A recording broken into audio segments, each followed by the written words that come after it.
সরু আঁকাবাঁকা সিঁড়িতে প্রচণ্ড বেগে সাইকেল চালিয়ে নিচে নামার এক উন্মাদনায় মেতে উঠেছে ভেনেজুয়েলার বাসিন্দারা। ভেনেজুয়েলার রাজধানী কারাকাসের পূর্বে অবস্থিত পেতারে একসময় যেখানে কেবল গুলির শব্দ আর অপরাধের ছায়া ছিল, সেই বস্তি এখন সাইকেল রেসের উন্মাদনায় মেতে উঠেছে। খাড়া সিঁড়ি আর সরু গলি এখন পরিণত হয়েছে দুঃসাহসিক বাইক প্রতিযোগিতার ট্র্যাকে। গত 18 জুলাই পেতারে এন আলতা নামের এই অভিনব প্রতিযোগিতা অনুষ্ঠিত হয়। এই প্রতিযোগিতায় 20 জন অ্যাথলেট অংশ নেন এবং তারা পেতারের দুর্গম পথ, ঢালুর র্যাম্প এবং খাড়া সিঁড়ি বেয়ে নিচে নামেন। এর মূল উদ্দেশ্য ছিল খেলাধুলার মাধ্যমে পেতারের হারানো ঐতিহ্য ফিরে আনা এবং এই বস্তি এলাকাটিকে পর্যটকদের কাছে নতুন রূপে তুলে ধরা।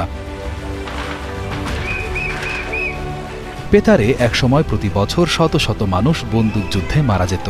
এখানকার লাল ইটের বাড়িঘর আর ছোট ছোট ঝুপড়িগুলো যেন অপরাধ আর মৃত্যুর প্রতিচ্ছবি ছিল।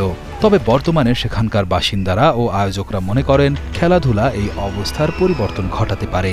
এটি এই সম্প্রদায়কে অপরাধ ও নিরাপত্তাহীনতার অন্ধকার অতীত থেকে বেরিয়ে আসতে সাহায্য করবে।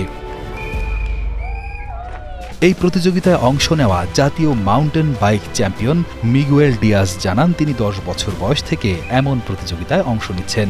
অনেক নামী কোম্পানি ও বাইসাইকেল ব্র্যান্ড তাকে স্পন্সর করেছে।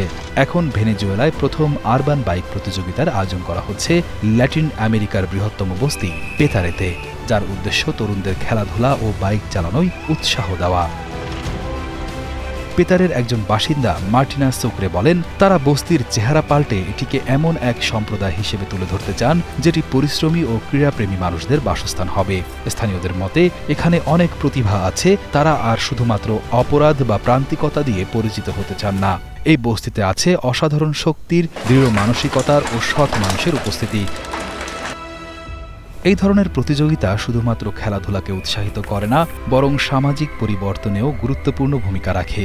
এটি স্থানীয় অর্থনীতিকে চাঙ্গা করে, নতুন কর্মসংস্থান তৈরি করে এবং সম্প্রদায়ের মধ্যে ঐক্য ও সংহতি বাড়ায়। এই উদ্যোগের মাধ্যমে পেতারে শুধু একটি বস্তি হিসেবেই নয়, বরং একটি সম্ভাবনাময় পর্যটন কেন্দ্র হিসেবেও পরিচিতি লাভ করবে বলে আশা করা হচ্ছে।